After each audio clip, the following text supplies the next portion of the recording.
Welcome to the Let's Talk About Love, Sex, and Infidelity podcast with your host, Todd Creager. Todd has over 35 years of experience working with thousands of couples as a licensed therapist in his private practice. Todd shares his insights on this show. It's never too early to divorce-proof your marriage or too late to heal yourselves and have the relationship you truly want. Hi, everybody. This is Todd Creager, and I'm coming to you to talk to you today about a very important topic. It's about initiating sex and getting rejected. A lot of the couples I see, they come see me and have these kinds of issues, and it's very painful. So that's the name of it, initiating sex and getting rejected. We're going to talk about why it hurts so much, why it might happen, and what to do about it. So why does it hurt so much? Firstly, we all have what I call the urge to merge. We all want to connect. John Gottman and his wife Julie Gottman have done a lot of phenomenal couples research, and they talk about minor bids for connection. You know, that there's an urge to merge. They don't call it that, but there's a need to turn towards each other is what they say, to connect. And one way to do that, of course, is physically. So if a person reaches across the bed and touches their partner, and their partner is non-responsive or pulls their hand away, that is a turning away from each other, not a turning towards each other. And we know that that is actually one of the problems. That is one of the predictors, actually, of divorce, if this becomes a pattern. Not just the touching, the hand touching, but turning away from each other in general. So since we all have this urge to merge, and some people are more vulnerable than others, which we'll talk about in a little bit.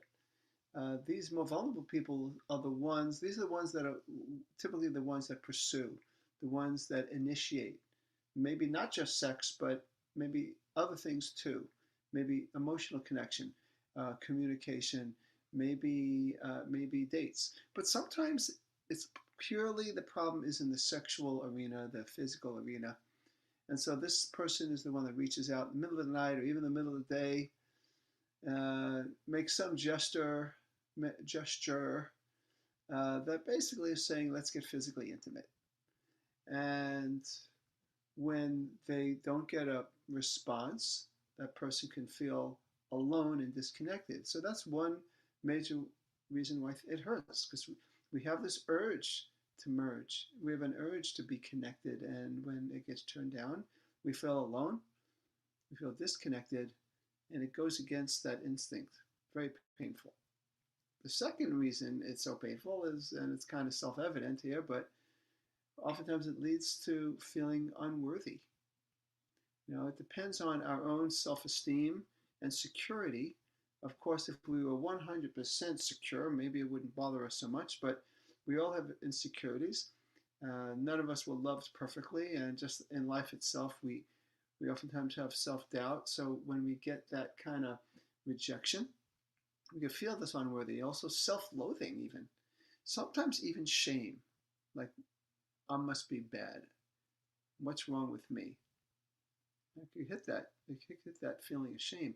And even sometimes I feel disgusting. It could be that way, especially depending on a person's life that they've had prior to then. So that, you know, we basically want to feel desired. And that can be more painful than not having the physical connection or the sex or the making love. It's this, I don't feel desired. It's a very, very painful thing that, again, leads to these feelings of unworthiness, self-loathing, shame, and sometimes even disgust. So those are the two main reasons I see why it hurts so much. This is such a big topic. I could talk about it for hours, but I'm kind of encapsulating the main points here that I think hopefully could be very helpful. So the question then is, what might it mean? What does this rejection mean? Why is this person not responding to you? It's very important to know what it means, but here's three possible meanings of that rejection. One is that the other person is exhausted or overwhelmed or both. And it has absolutely nothing to do with you.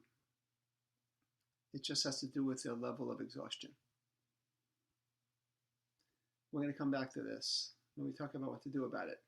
The second possibility of what it might mean is that that other person is very guarded due to past trauma and or abuse, neglect, attachment issues, attachment trauma, meaning that maybe they reached out, like they made a bid for connection to a very important person, like a mother or a father, and then on a habitual basis, there wasn't a attuned response. And so even that can lead to guardedness, not to mention physical abuse, sexual abuse, downright more serious neglect. Of course, that leads to people oftentimes being guarded, and since sex and physical intimacy is a very vulnerable experience, that is oftentimes when people can be most guarded, when they've had these kinds of traumas. And again, in this second case, just like the first, it really basically has nothing to do with you, the person who's reached your hand out to the bed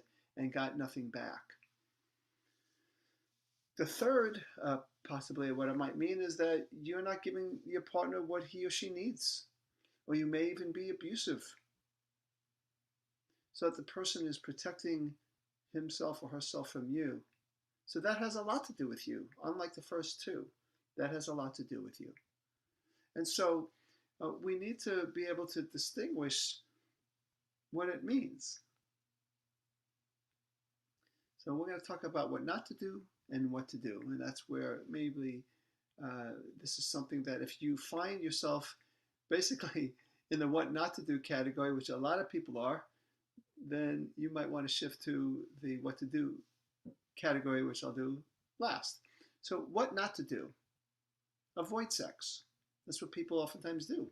You reach out to touch that person, and that person doesn't respond. You feel undesired, you feel unworthy, you feel disconnected, any of those feeling states I mentioned before, and that hurts, so you just avoid it altogether. And it becomes a pattern of avoidance. Don't do that. That's easy to do, but we don't want to do that.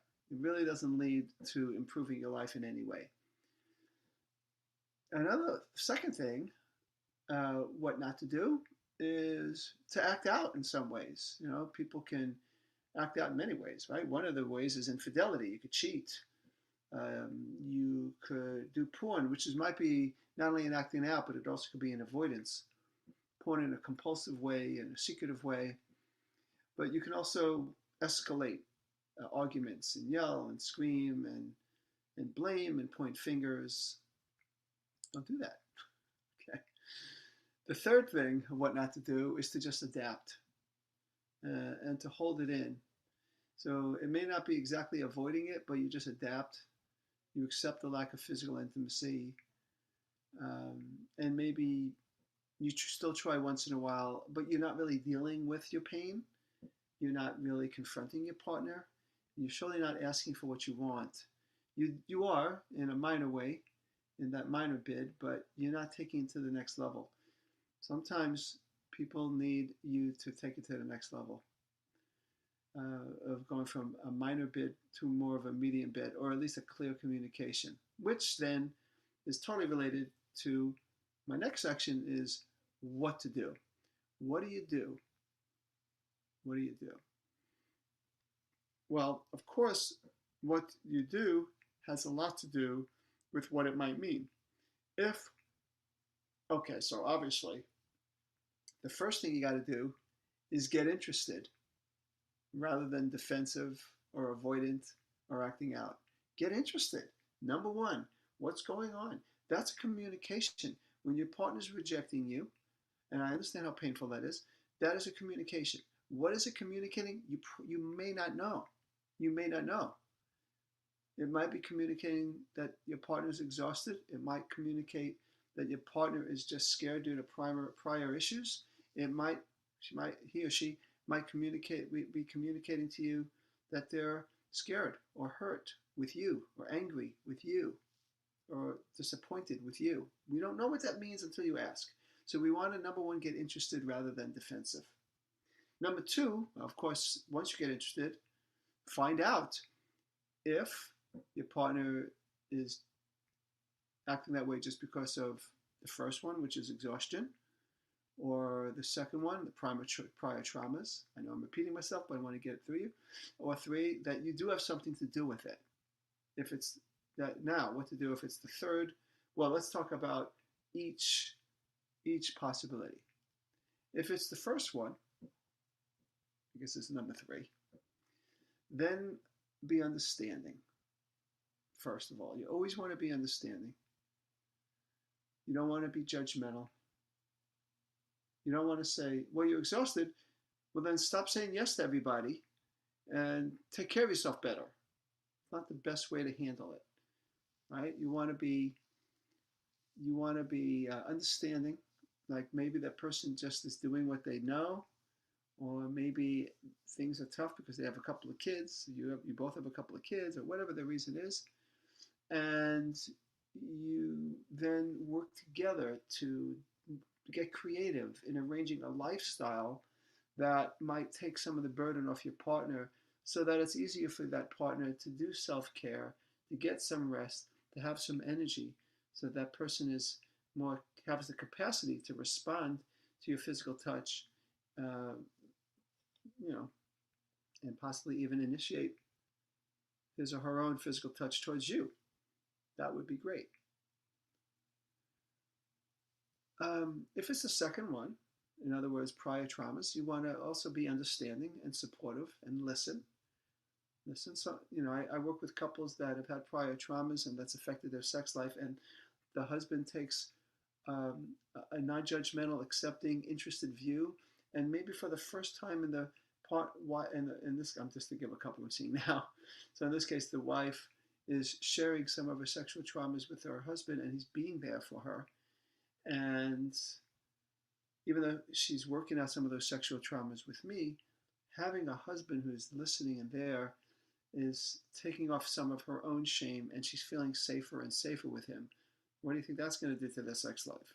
Ultimately, it will help them improve, because she's going to feel more safe and more open and less shame. So it's very important. Now, and on that, like this client who's seeing me, I would say that if you're initiating and your partner's saying, I'm rejecting you because of past traumas, you would want to suggest therapy, possibly individual therapy, maybe couples therapy, maybe both, but definitely that person needs some way of working through and processing the prior trauma. And if it's the third one, of course, the third one would be where you have something to do with it. Get interested. Get interested in yourself. This is when you got to be big and not be defensive and be open to some blind spots. A lot of times, the person that is getting rejected from sex doesn't realize how that person's not meeting some other important needs of the partner. And it is very important to tune into that and be okay with having blind spots or weak spots, and to be willing to work on it. So take a courageous look at yourself. So just to kind of make a conclusion to this, it's not even that simple, right? Because typically, both people in the couple are protecting themselves to some degree. Both people could be defensive to some degree and reactive. Both people need to get interested in each other and in yourselves to try to understand what that's all about. What are you both communicating? What is the partner who's initiating touch communicating? What is the person who's rejecting your touch communicating? And how can we learn how to communicate in more effective ways to create a more safe relationship, so that we can now have a kind of relationship where we can have physical intimacy? So that's just a little taste of what might happen to people when one's initiating and oftentimes getting rejected. And so I have had a lot of success with couples in this situation. And again, the primary ingredient is a willingness to communicate. And that's very important. Very, very important. I always say we can't not communicate. I think I'm saying that right. So we communicate sometimes with avoidance, or with acting out, or we can communicate with attention, intention, and words, and ultimately affection. So this is Todd Creager. Hope this was helpful. And if you have any other issues that you think might be that I can help with, of course, I'm here. Thanks a lot. Todd Creager, making the world safe for love.